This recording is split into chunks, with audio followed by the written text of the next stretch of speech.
Hello, hello, hello. Thanks for joining. Hello, everyone. This is Dr. Sin, your OBGYN board certified national speaker and vulvar skin specialist. Thank you for joining Unveiling the Private Face. Hello, everyone. Tonight we are live on Facebook and Instagram at Dr. Sin OBGYN. So as you come into the room, please like and share. Please like and share as you come into the room. Hey, Alicia, how are you? Thanks, guys, for joining. Thanks, Cheryl. Ayana, hello. Once again, this is Dr. Sin, OBGYN. So as we wait for others to join us and to come into the room, I'm going to provide a trivia question each week. So the trivia question for tonight is, who invented the modern day tampon? Does anyone know? Who invented the modern day tampon?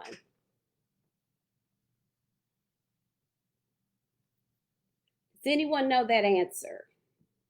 Now, I just want to share with you guys that for many centuries, quote unquote, tampons were used. Even when you look back in the Egyptian time, they used papyrus, kind of like a rag, to plug the vaginal opening, and that was their source as far as a tampon.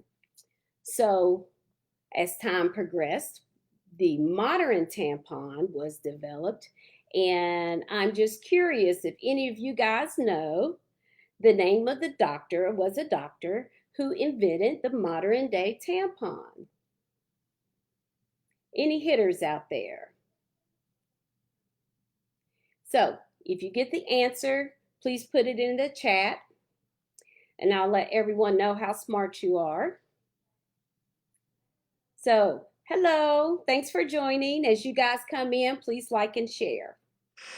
Please like and share as you come in.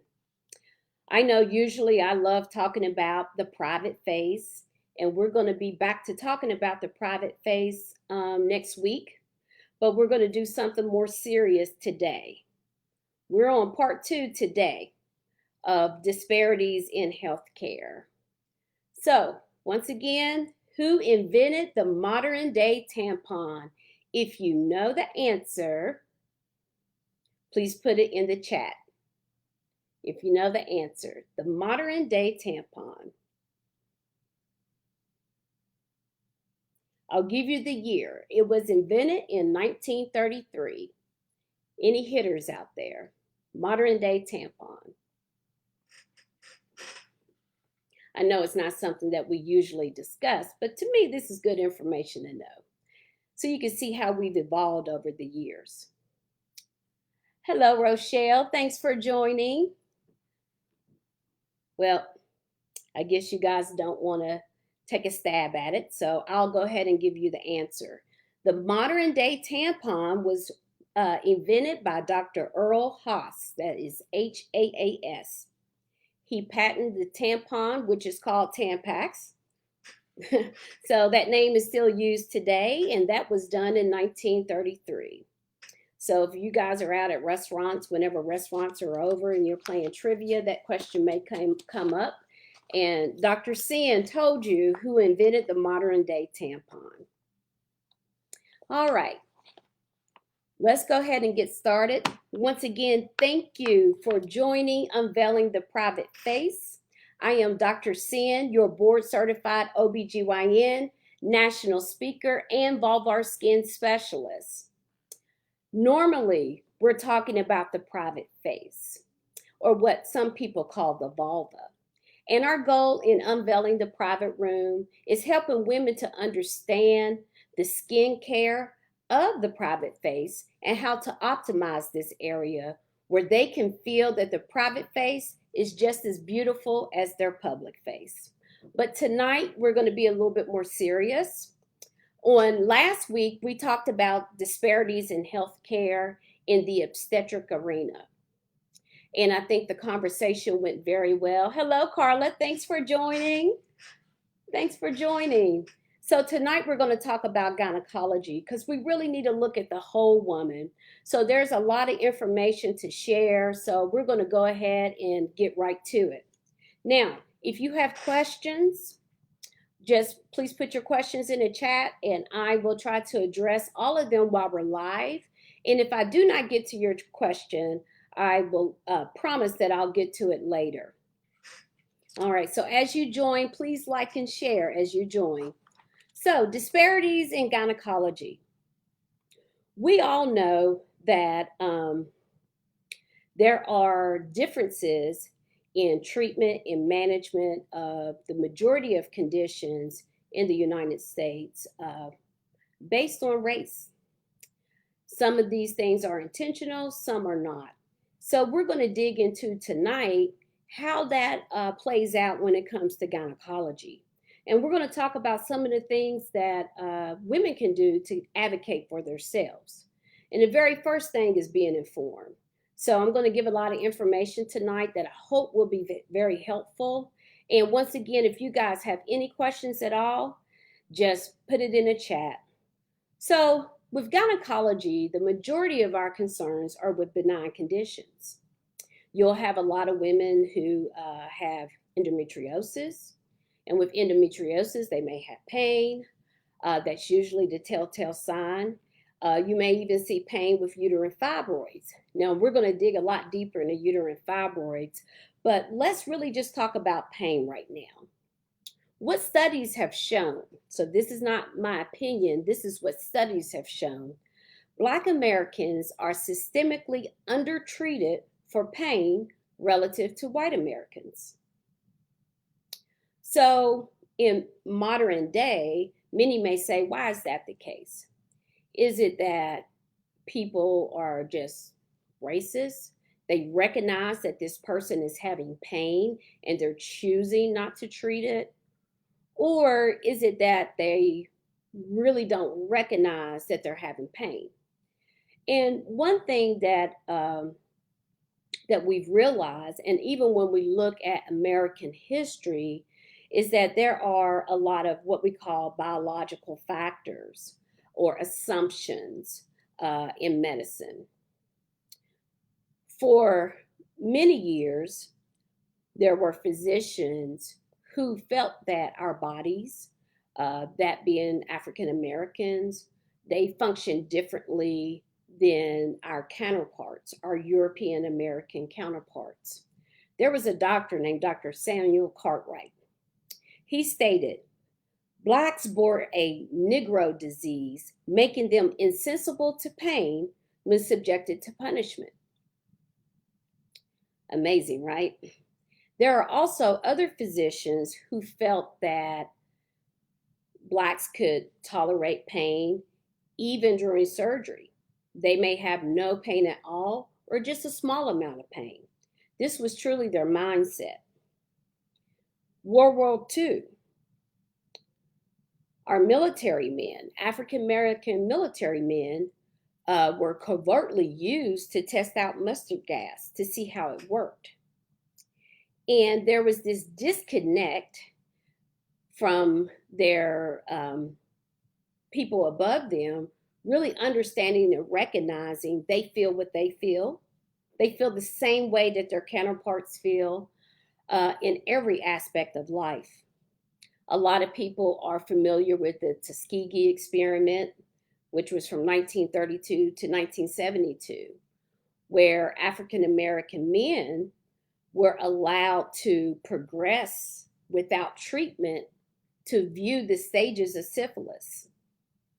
So once again, there was this complete disconnect when it came to the mindset of others in reference to the biology of African Americans. They felt that it was different. So you would think in present day that we really wouldn't see this. But there have been multiple studies done. There was a study done in 2016. And what it was trying to address was to look to see if there was racial bias in pain assessment and treatment recommendations based on false beliefs about biological differences. So they gave a survey first to lay white men and women, and then also to medical students and residents who were white men. And they asked them a list of questions. Is black skin thicker than white skin? Are blacks, their neurons, are they less sensitive to pain? Are white brains bigger than black brains? All of these type of questions. And what they found was first with lay men or women that a fair number of them had these false beliefs. So the second stage was looking at medical students and residents. Did they have any of these false beliefs? And over half of them believed in a portion of these false beliefs. They also looked at, with these medical students and residents, do the false beliefs weigh into their recommendations for treatment of pain? And they did. So there are multiple reasons why African Americans are less likely to be treated for pain. Number one, it can be just overt racism, where they know someone is having pain and you're just flat out choosing to treat them, versus really subconsciously believing these false claims of biological differences. So there's a lot that we need to do when it comes to educating not just the lay people, but also our medical providers. Most importantly, our medical providers, in that there are no differences biologically when it comes to pain and suffering. Hi, Tia, thanks for joining. Sandra, thanks for joining. As you guys come in, please like and share. So there was another study done that really looked at how does this racial disparity when it comes to pain management in primary care, how does it affect the patient? And what they found was that African American patients were at an increased risk to feel that they were discriminated against as far as treatment of pain. This led to increase in hopelessness, which led to worsening of pain management. So of course that just becomes a vicious cycle. So we have a lot that we need to do with addressing simply pain in medicine. When we look at this from gynecology, many women have pain. That may be their first symptom that there's something wrong. It may be their only symptom when it comes to endometriosis or even fibroids. So it's important that in the medical culture that we take everyone's complaint of pain very seriously. So fibroids.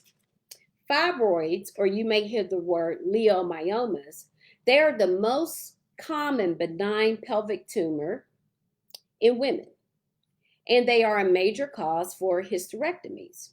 And what we do know is that with African American women, fibroids are more prevalent, they are more severe, and they are less likely to regress after menopause compared to the European American counterpart. African American women are 2 to 3 times more likely to have a hysterectomy. There is a 7-fold relative risk increase in myomectomies, and they tend to have larger fibroids, which will lead to greater instances of pain, as well as need for blood transfusions because of heavy bleeding, and increased risk for post-op complications. All right, so there was a study done in 2019. So this was a very recent study. It was published in the American Journal of Obstetrics and Gynecology.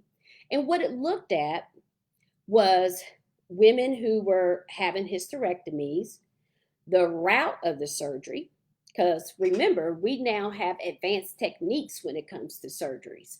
We can, you may hear the phrase minimally invasive. So every hysterectomy does not require that we completely open the belly, okay? So they looked at the route of surgery and they looked at post-op complications. And how they did this, they looked at the National Surgery Quality Improvement Program.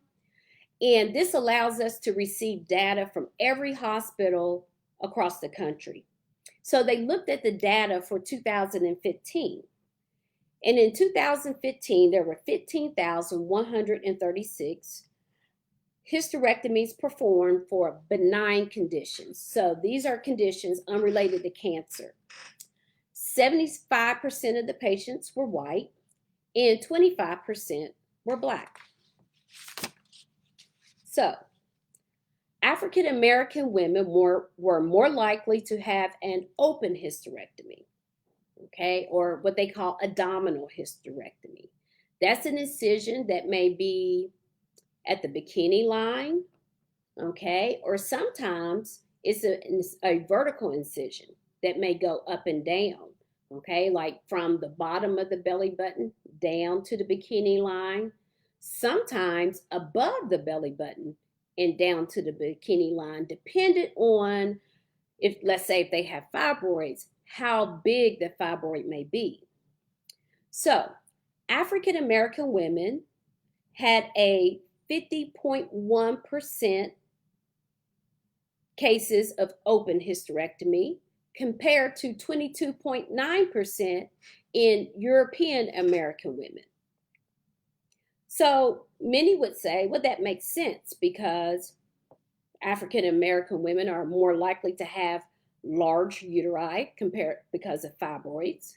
They are more likely to have prior pelvic surgery, and they're likely to have a higher BMI, okay? So it makes it harder to do minimally invasive procedures in any of those three type of situations: large uterus, previous pelvic surgery, or markedly obese. So what do you guys think once they adjusted for all of those factors? Do you think that the rate of open hysterectomies were the same, or do you think they were higher in African American women after they removed all of these other components? So they removed the women who had large uterus. They removed the women who had previous pelvic surgery, removed the women with high BMIs.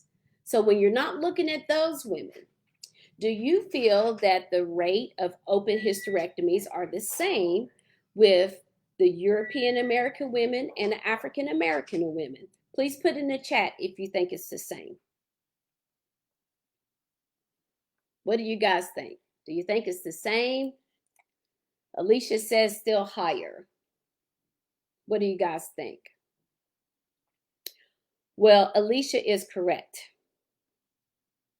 It was still higher in African American women compared to European women.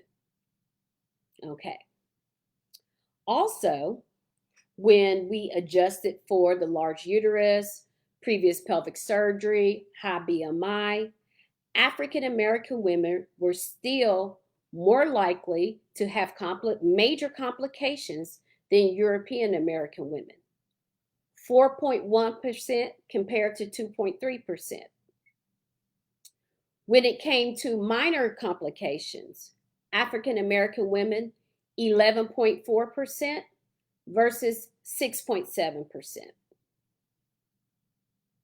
And many say, well, what's the reason why?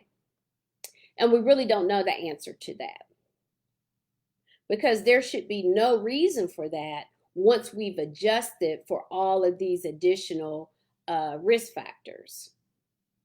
So we have a lot to do when it comes to disparities in healthcare.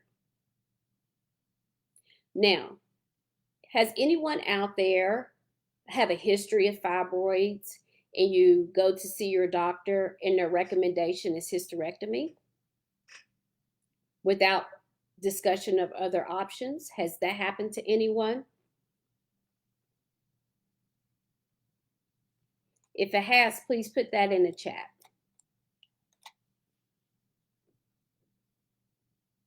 That is right, Tony. Lack of cultural understanding and health education. And commonly, we will see an increase incidence of African American women who are offered hysterectomy, open hysterectomy, without being offered all the additional treatment options for fibroids. Okay, so what are those treatment options? There's medical management of fibroids. Okay, that's an option. There is myomectomy. It's another surgical option. There's also uterine artery embolization. And believe it or not, there's a lot of patients who haven't heard of that. So uterine artery embolization is a minor procedure in which the interventional radiologist goes through your groin and they feed guide wires down to the blood vessels that are actually supplying the fibroids. And they inject the substance which embolizes or shuts down the blood supply to the fibroids, and the fibroids shrink down and die. Okay, there's no cutting on your belly. It's a small little tiny incision in your groin. Women spend one night in the hospital just for pain management and temperature control, because as those fibroids die, they necrose down, your temperature can go up. And you're able to get back to work very quickly. So it's surprising the number of women who are offered hysterectomies without even being informed of uterine artery embolization. So we have to do a better job of educating the masses as far as all treatment options. Amber, I've had 2 surgeries before my hysterectomy. Yes. Amber, was that for fibroids? Was it for treatment of fibroids? If you mind answering. If you don't, that's okay. We respect your privacy here.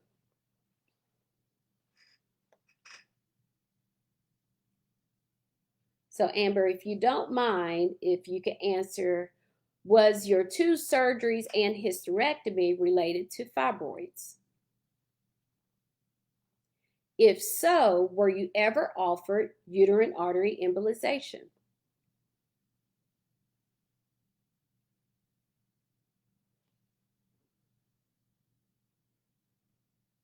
Yes. Okay, so the yes is to the surgeries. Were you offered uterine artery embolization?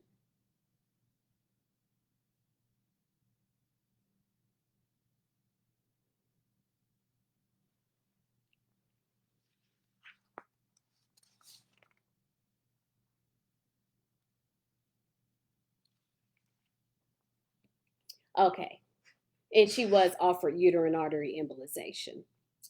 So we do know with fibroids, they increase your risk for preterm delivery, pregnancy complications, miscarriage, infertility, and in some cases, sterility.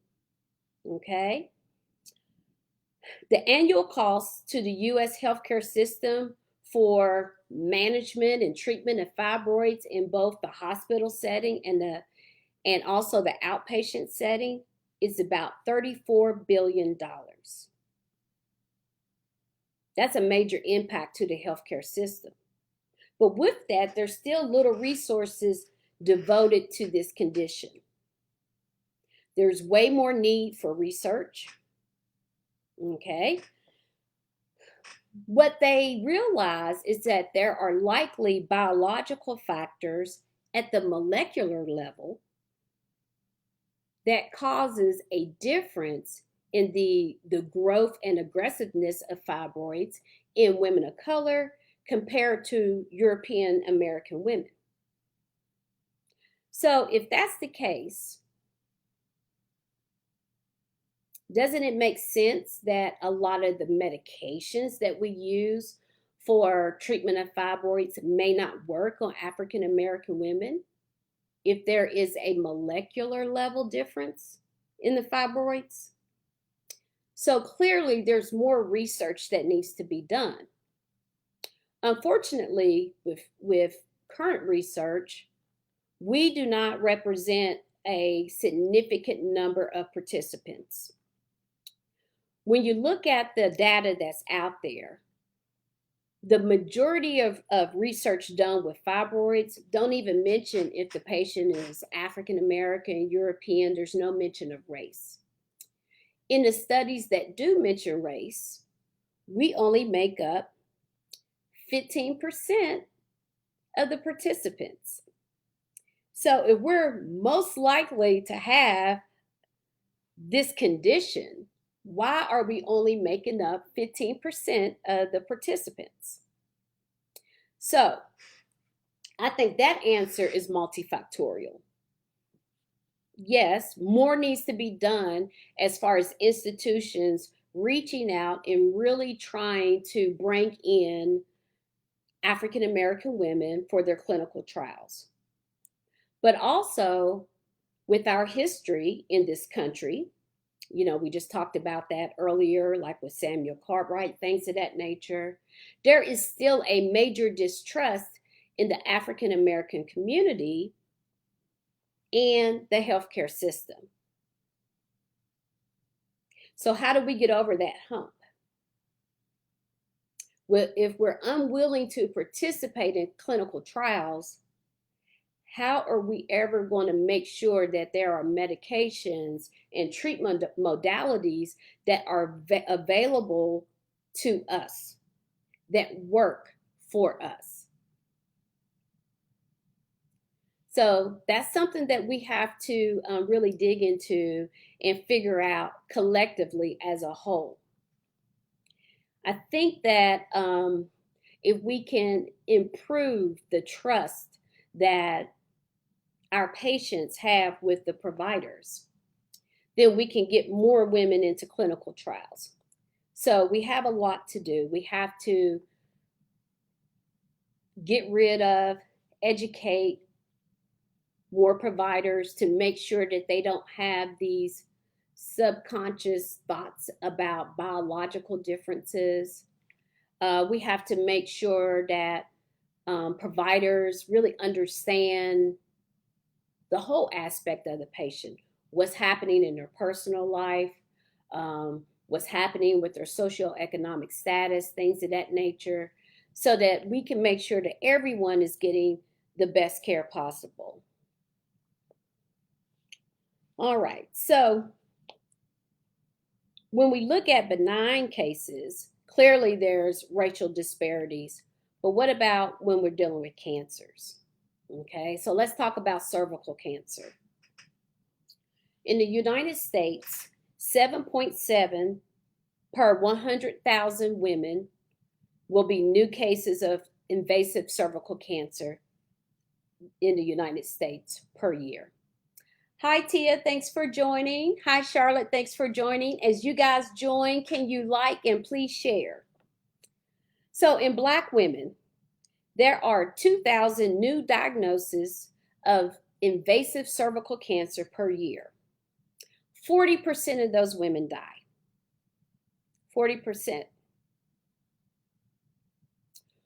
43.8% of African American women versus 34.8% of Eastern American women, American women, are diagnosed at an advanced disease. Okay, so we do know that with cervical cancer, screening is a primary prevention tool.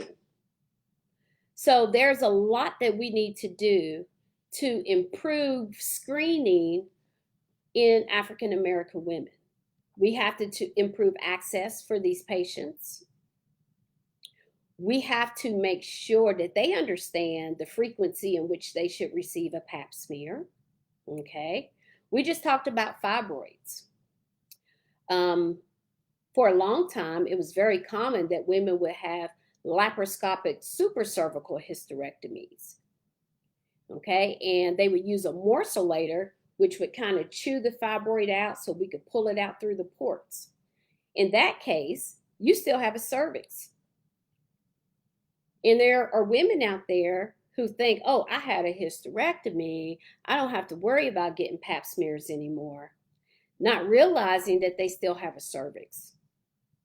Okay, so if you had a laparoscopic supracervical hysterectomy, that means they left the cervix. It's important for you to continue to get your Pap smears done.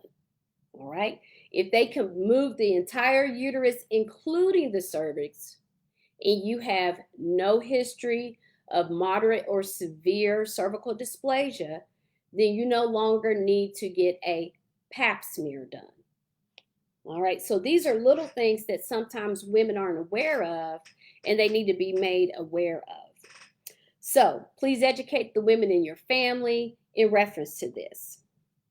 The other thing is the HPV vaccination. Okay, we do know in order to develop cervical cancer or even cervical dysplasia, which people like to call the precancerous cells, that you have to have high-risk HPV in your system. Okay, now, can you have high-risk HPV and never develop cervical dysplasia or cancer? Absolutely, because it's extremely common. Okay, but we do know in order for you to develop those things, that high-risk HPV has to be there. So there are vaccinations that are out now called the Gardasil Vaccination, and it's a series of 3 injections, which help to prevent multiple subtypes of high-risk HPV. Not all of them, but multiple subtypes. And what this should do is decrease the number of women having multiple procedures done on their cervix for cervical dysplasia, and ultimately decrease the incidence of cervical cancer. Now, there's a lot of parents out there who are against their daughters and now sons receiving the HPV vaccination. And what I like to tell my patients or my moms and dads is that it doesn't mean we're vaccinating your child so they could be promiscuous. It doesn't mean we're vaccinating them because we think they're sexually active now. We're doing this for 2 reasons. Number one, we're getting them ready. So when they do get married and have, the little house with the white picket fence, 2.5 children and the dog, that they're already protected in reference to high-risk HPV. Also, we don't know everything about high-risk HPV as of yet. We do know that you can acquire it from having sex, but there are nuns out there right now who have both high-risk HPV and cervical cancer. So, in my professional opinion, the vaccination is important and is key. I would strongly recommend starting the vaccination early, age 12, 13. I do not recommend waiting until they're sexually active before you start the vaccination because they may already have exposure by then. And once again, it's a series of 3 injections. So that's my little take when it comes to HPV. So Tony, haven't they changed protocol where women over 26 can get the vaccination? Yes, they have. So talk to your gynecologist about the HPV vaccination. Also, if you've had a recent change in partner, even if you're over the age of 30, and you're interested in the HPV vaccination, talk to your gynecologist. Okay, so let's just keep that in mind. Uterine cancer. Okay, endometrial cancer is the most common gynecologic malignancy. Okay, so African American women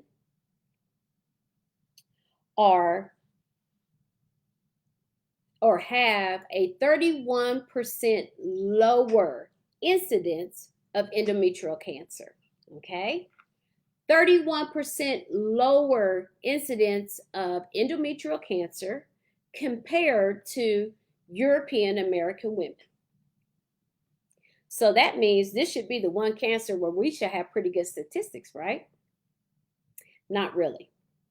So even though we have a incidence that is 31% lower than our counterparts, when they look at age-adjusted mortality, it is 84% higher than our European American counterparts. So 31% lower incidence, okay? But when we look at mortality rate, 84% higher. So why is that? Number one, we have an increased incidence of more aggressive histologic subtypes than European American women, okay? But even when they adjust for those things, our mortality rate is still high. We usually present later with a later diagnosis at a later stage than our counterparts, okay? So this is something to keep in mind. So endometrial cancer. What is the number one sign of endometrial cancer that a woman may have? Does anyone have an answer for that? Let's see here. Someone asks, is there any side effects to the Gardasil vaccination? So while you guys are thinking about, what's the number one way in which a patient presents who has endometrial cancer, let's talk about the side effects of the Gardasil vaccination, okay? Really, a lot of some patients may get some soreness at the injection site. Maybe they'll develop a rash to the components that they use to compare it. But no studies have shown that there's any increased risk for autism or any of those type of things. So the Gardasil vaccination is very safe. Thanks, Tony. She put the CDC link into the chat if you guys want to open that or look at that at a later time. Thanks, Tony. I really appreciate that. So yes, I see Yolanda put abnormal uterine bleeding, and that is correct. So let's just talk about this, and hopefully we can improve African American women getting in and getting diagnosed with endometrial cancer sooner than what we've been doing. All right. If you are 30 and over and you are having irregular bleeding, either you are bleeding too frequently, okay? You're bleeding more frequently than every 3 weeks. You're not bleeding enough, okay? You're not postmenopausal. You're really not even at the stage where you should be missing periods, but you have this long history of missing periods, even when you were in high school and college, things of that nature. That's abnormal, okay? If you have polycystic ovarian syndrome with a history of missing periods, you are at increased risk for endometrial hyperplasia and endometrial cancer, okay? If you are bleeding heavily, okay, if you're soaking a pad in an hour's time, I need you to go directly to the emergency room. But even if you're soaking a pad within 3 hours, you need to be evaluated, okay? And part of your evaluation, especially if you're 30 and over, needs to be an endometrial biopsy. We need to know that tissue in your wound that you bleed from once a month, or how often you're bleeding, that's normal tissue. Prior to having a hysterectomy, you should have an endometrial biopsy.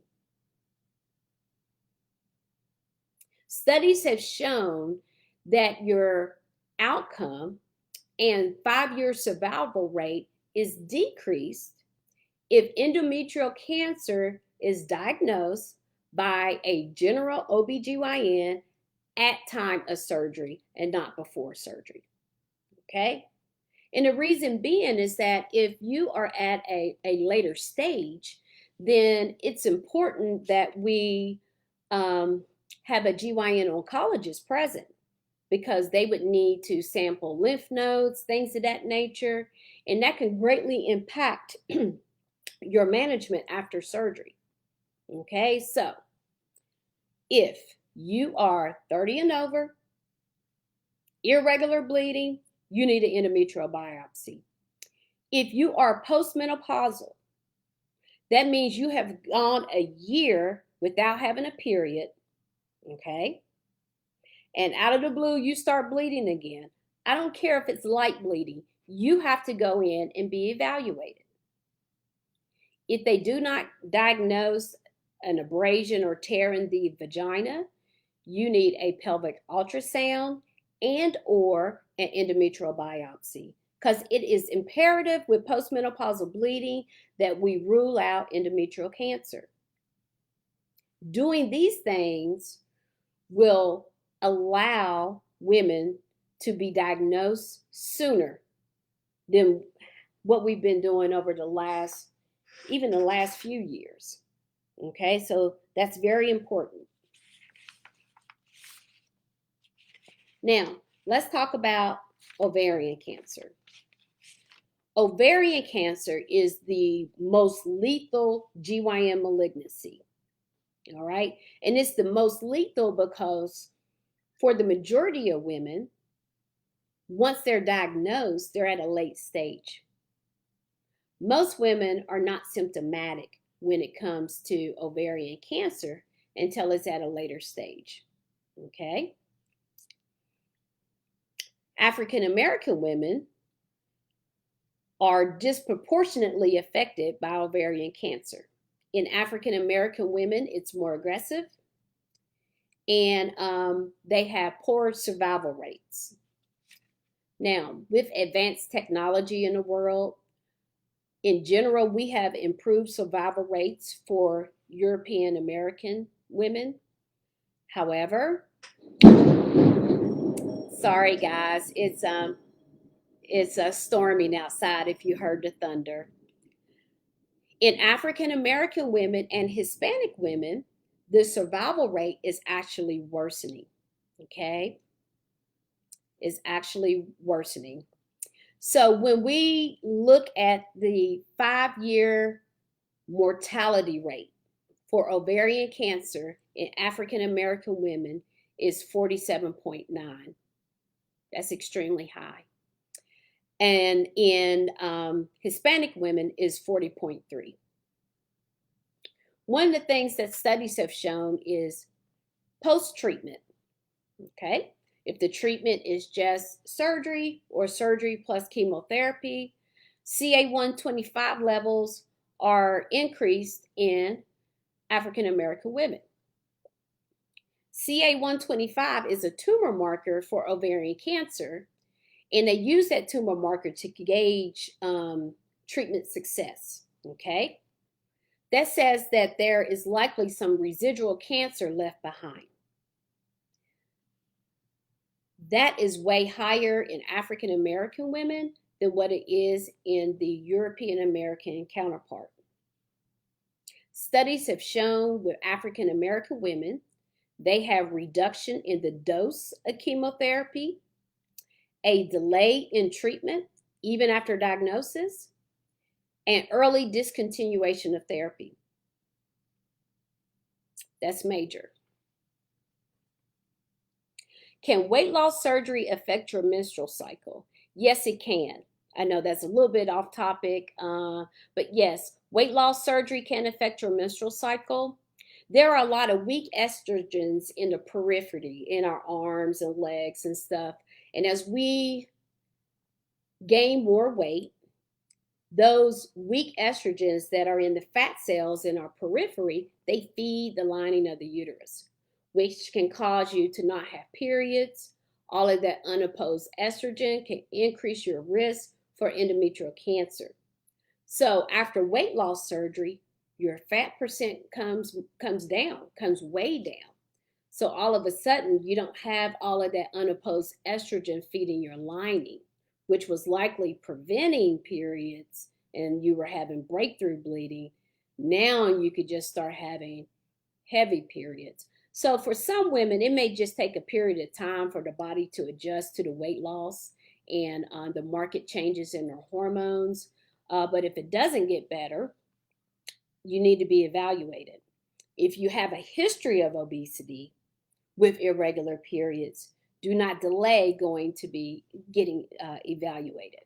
So Alicia says, my mom's tumor markers went up after her colon cancer markers went down prior to her death. Yes, when a tumor markers go back up, it's a sign of a recurrence of the cancer, that the cancer is back. So Tony says compliance. Yes, compliance can be an issue. All right. But there was a study done. And in the study, when they looked at women with advanced epithelial ovarian cancer, and they made sure that the women had similar treatments. Okay, so when the treatments are the same, maybe tiny variances, but basically the same, there were no race-based differences. That's pretty major. There was another study done just last year in 2019. And with this study, they were looking at women who receive what we call guideline-based care. All right. There's so much research done when it comes to all the cancers, but in this particular case, ovarian cancer, and they have set up basic guidelines based on staging. This is what the patient should receive. Okay. They also looked at if the patient went to see a specialist. Okay.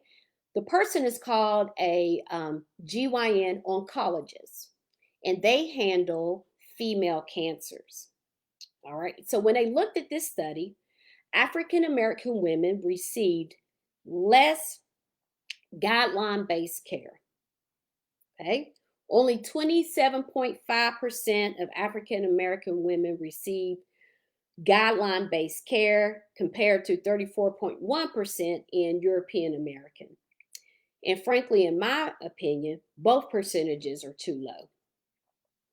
So African American women were more likely to receive no surgery or no chemotherapy if they did not consult a GYN oncologist. So for the patients who did see a GYN oncologist, and after adjustment for receipt of guideline care, so they saw the gynecologist, they received guideline-based care, white women and Black women had similar death rates. So if they go to the gynecologist, they get referred to GYN oncology, and guideline-based care is followed, similar death rates.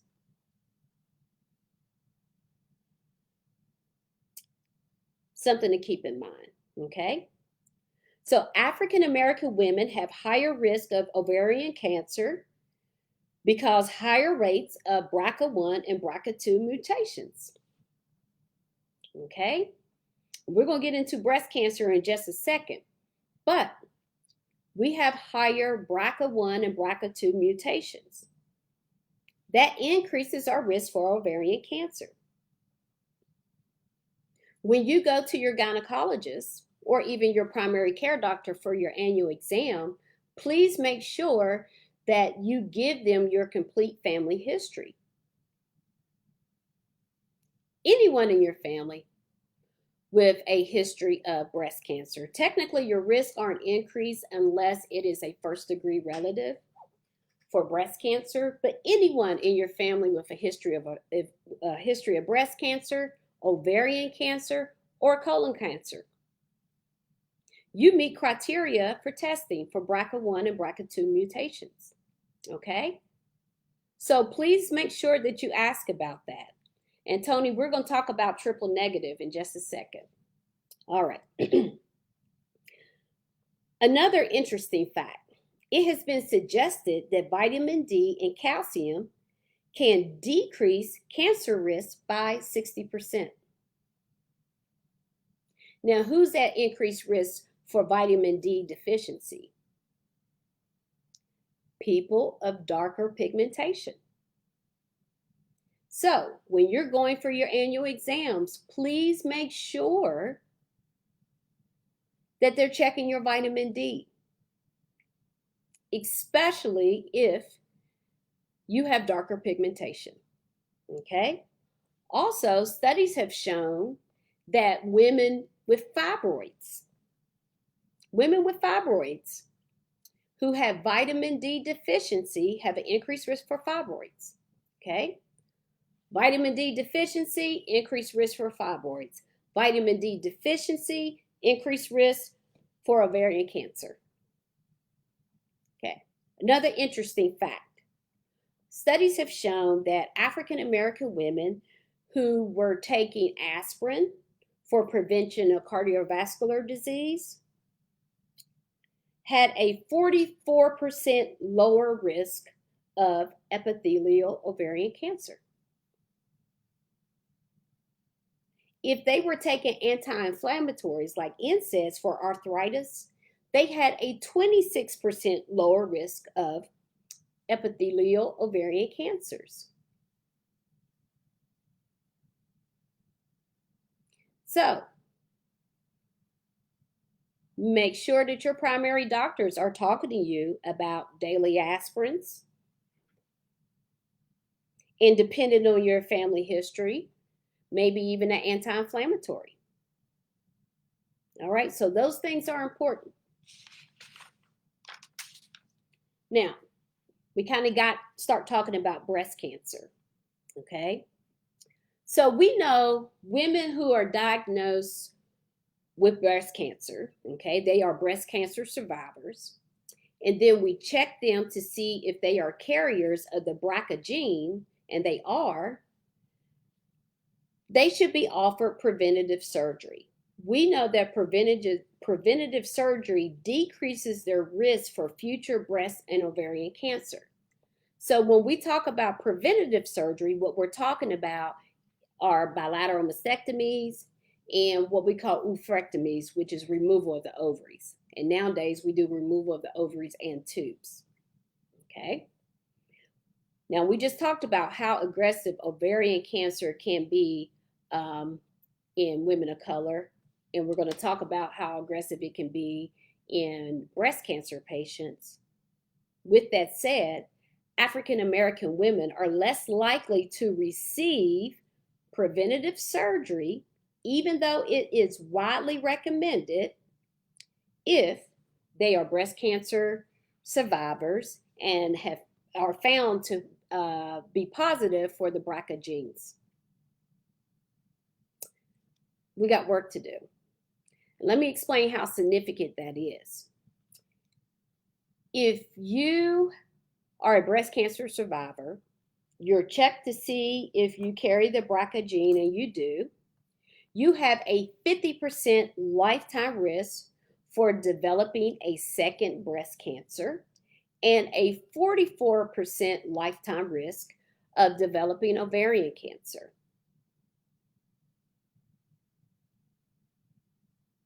So we need to do a better job, not just simply recommending preventative surgery, but really explaining to the patients, informing them of what the risks are in reference to no treatment. Okay? Once again, even with ovarian cancers, we have very poor representation in clinical trials. So we have to figure out what we can do to increase the number of participants in clinical trials that are of African American descent. Let's see, Yolanda says, isn't that considered malpractice in the part of the physician? Which part would that be? Not often preventative surgery? I'm assuming that's what you're talking about, Yolanda. I would say malpractice is if a physician is doing or not doing something and they fall out of the standard of care, then it should be considered malpractice. Usually the problem is they may mention it, but they're not giving the patients much detail where that patient is fully making an informed consent. Yes, and not following guidelines. Well, I think when it comes to guidelines, in a lot of ways, it definitely can be malpractice. Sometimes in some arenas, there's not enough established protocols. So that's a gray area. Everything is not black and white. Physicians are given a fair amount of latitude to use their years of training and their expertise to establish a plan of care for a particular patient. So, but yes, in some instances, it can be. So I said this last week, anytime you're not certain that you're receiving the care that you should be receiving, please seek a second opinion. Do not be ashamed, embarrassed, or worried that somebody's going to get upset.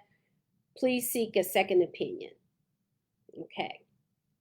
So, breast cancer. In the U.S., 1 in 8 women will develop breast cancer.